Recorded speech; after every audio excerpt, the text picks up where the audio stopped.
Good afternoon, everyone, and welcome to another episode of Thoughts on Education by College Dunia. Today, I would like to host Professor Samson Moharana, Dean of Birla School of Communication at Birla Global University. Sir, please introduce yourself to the audience. I am Professor Samson Moharana. Presently, I am functioning as the Dean of the Birla School of Commerce and Birla School of Social Science and Humanities. I have nearly 40 years plus teaching experience in post-graduation and in UG and also guiding PhD scholars. I have been associated with different capacity in the educational sector, right from in-charge Vice Chancellor, Registrar, Controller of Finance, Chairman PG Council, Head, Dean. Most of the positions I have held during my entire career. And here in Biju, I am here since last 6 years. So, you have held key positions at Education Institute throughout your professional career. What are the key factors that keep you connected to the education sector? Well, initially I was not in the educational sector. I was working in a financial institution. I had a fairly good academic career, and my family also wanted me to join the education sector. I was really reluctant. But having joined the education sector, I found out that this is only one sector which keeps you alert to the changes which are taking place in the economy and in all sectors of the economy. This is the one sector where you are in a position to create technical and professional manpower which are so essential for the economic development of the country. Education sector is not an easy sector. To be a teacher is no more an easy job. You have to be updated and you have to make your student update and market fit. And I have been enjoying this particular education sector in different capacity because I have a habit of reading, listening, writing from the very beginning. And when you read more and write more, you learn more, you memorize more, and that you can pass on to the student. I'm very happy to say that during my entire career, I have been able to successfully engage my students in the classroom and outside the classroom. And I have produced many very talented professionals in the financial sector and also in the management sector. So, being the Dean at Birla School of Commerce, what is your philosophy of leadership and how would you describe your leadership style? A leader has to be an example and a model to the subordinates, and here we do not use the subordinates, we call it our colleagues. So both in teaching and research, I have to be a flag bearer. I always believe in participating leadership. I always say that I am not supposed to know anything and everything. I have a specialized area, but in addition to that, I am supposed to know something of everything. I basically specialize in finance, accounting, and entrepreneurship. But that does not mean I do not know anything about marketing, about management, about artificial intelligence or any other development in commerce. So, leader can always motivate the faculty if a leader is competent and leader knows through his experience, leader knows how to create a very competent manpower. I want all my colleagues to one day be professor, to be dean, and for that they have to do hard work and they have to accumulate knowledge and skill which is needed right now very badly. So this is my philosophy of leadership. I do not want to be a leader for all time to come. I want to pass on the baton to my colleagues who can also be the leader in the organization and who can also be the model to the students. So, how does the BGO curriculum ensure the industry's best practices? Here I say that the commerce curriculum of BGU, where I am involved, basically BCom and MCom, is one of the best in the country because of two reasons. First is we have benchmarked it at a very high level. Some of the best institutions of the country we have taken out what they are doing. In addition to that, we have a system of involving professionals from different sectors, chartered accountancy, cost accountancy, corporate secretary and other area. Some of them are our adjunct professors and they have representation in the board of studies. So when we prepare our course of studies, it takes long time, around 3 months time we do hard work, and after all the exercise we put it before the university. We look at only skill and practical side. There was a time when the commerce education was mostly textual, some accounting, some theory, etc. Now it is more a skill-oriented course and technology-based courses. So in BGU what we have done, we have introduced mostly technology-oriented papers in the traditional subject. In case of finance, we have financial modeling. In case of accounting, we have forensic accounting. We have financial statement analytics. We have also artificial intelligence in business decision making. We have introduced, in case of banking, we have also added fintech. So at least 7 or 8 technology-based people we have introduced to make the student market fit.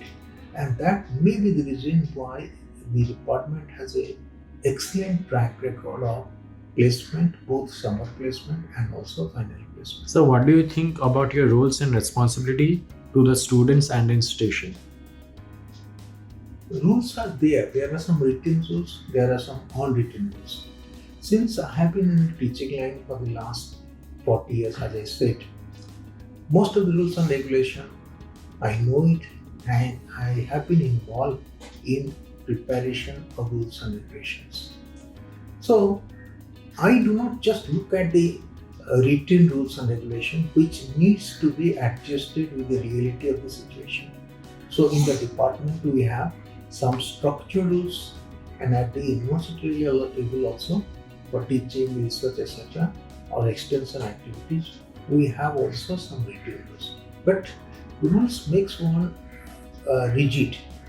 The rules need to be very practical and realistic. That is why I look at the rules, that rules will show you the pathway, but it is you have to implement the rules and regulation for the greater benefit of the students and the entire community. So, when you first came to BGU, what was your vision for the university? When I came to BGU, that was the first year when the commerce school was set up. And they requested me to take care of the commerce school. I didn't have much problem because I have been in the commerce line for nearly 35-36 years prior to that. But BGU has one advantage. The biggest advantage of BGU is that it is promoted by one of the very renowned business family in the country. They have a brand image. And this particular business family, they are known for their ethics, they are known for their social responsibility. I just wanted to capitalize that. And commerce is one area which is very closely related to business, trade, etc. So I just wanted to have a department where the students, when they come out, either they will be good entrepreneurs or they will be good accountant, good finance manager, or they will be good citizen. And also we should have a perfect linkage with the industrial unit of the corporate sector, so that every time we keep ourselves updated with the latest development.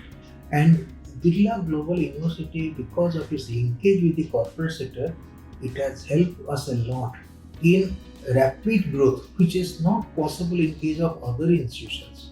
Within 5 to 6 years, We have reached a scale which probably others cannot achieve in a short span of time. So, what do you see as the biggest challenges facing higher education today? And how do you think your institution is addressing those issues? The first thing about new education policy, and here in Biju, probably we are one of the first institutions to implement new education policy 2020 in the UG program. And we have followed exactly whatever is prescribed by the university. But having said that, the implementation is fraught with a lot of challenges. The intention of the government is to create a base of manpower to optimize a demographic dividend. And that is possible only when we have perfect linkage with the industry. We are doing that. But you know that in the beginning, we have to create a brand image of ours. Without a brand, it is very difficult to convince the industry or corporate or banks to come and take our funds. To some extent, we have been very successful, and I must thank our Vice Chancellor, Prof. He has been emphasizing on brand building right from the day he joined this university. We are not IIMs, we are not IITs, we are a university. We have some constraint and we have some amount of autonomy, but lot of rules and regulations. So what we have done, the challenge is how to produce the manpower which are fit for the domestic industry and also for international market. This is the biggest challenge. Infrastructure may be a challenge, but not a big challenge, because in a digital age, we can teach the students anywhere in the world, and the teacher can teach from any part of the globe. That we are doing. Technology is changing very fast. So what we are teaching to the student today, by the time they pass out, it is possible that the technology might have been outdated by that time. So this is the challenge, how to keep yourself updated virtually on year-to-year basis, so that whatever you teach do not become obsolete after 4 to 5 years. These are the two biggest challenges for the higher education sector in a rapidly changing world. Job market is changing very fast with the development of new technology. You know that many jobs are getting obsolete, and technology is replacing human beings in many areas like robotic, AI, GPT, etc. How to teach our students, how our student can pose a challenge to the technology. It is a very difficult thing, and we have to be very careful to ensure that we are in a situation where technology cannot replace us. Because the moment you can be replaced by technology, probably your market will not be there. And all institutions, it is not BSoC, all higher education institutions are facing that challenge, and all international consultancy organizations, they have said that the best thing is that you create a space for yourself which the technology cannot replace. That is the challenge, and we are working very hard to do that. So, any advice you would like to give to the current youth and aspiring students? One thing I would say that the current youth and aspiring students, they are very lucky. They are very lucky in the sense that they are at a particular stage of the economy where the economy is growing very fast. And very recently, the Standard & Poor has said that Indian economy, in spite of all the problems which are happening or uncertainty happening around the world, starting from COVID or Ukraine war or grain shortage, etc., we will grow at a rate of 6.7% every year, which will be the highest among all countries of the world. What China was doing in the past, we will be doing in future. When the China was growing at 8-9%, we were growing at 6-7%, but China growth has come down. We are growing at very fast. We will be the third largest country in terms of GDP. This will create a lot of job opportunity for our students, basically in this services sector. So I will advise our students to be knowledge workers, to be techno savvy, and you cannot confine yourself to textbooks. You have to go out of the textbooks. You have to go out of the classroom teaching, create lot of networking, develop the habit of reading, listening, writing, and communicating, so that you will be in demand in the market in coming days. And if you do not do that, market will simply kick you out. You will not be competitive. So we have a lot of potential future for the existing youth, but they also have a challenge. And I am sure that with a little bit of hard work and sincerity, this will be the golden era for the youth of the country. Thank you, sir.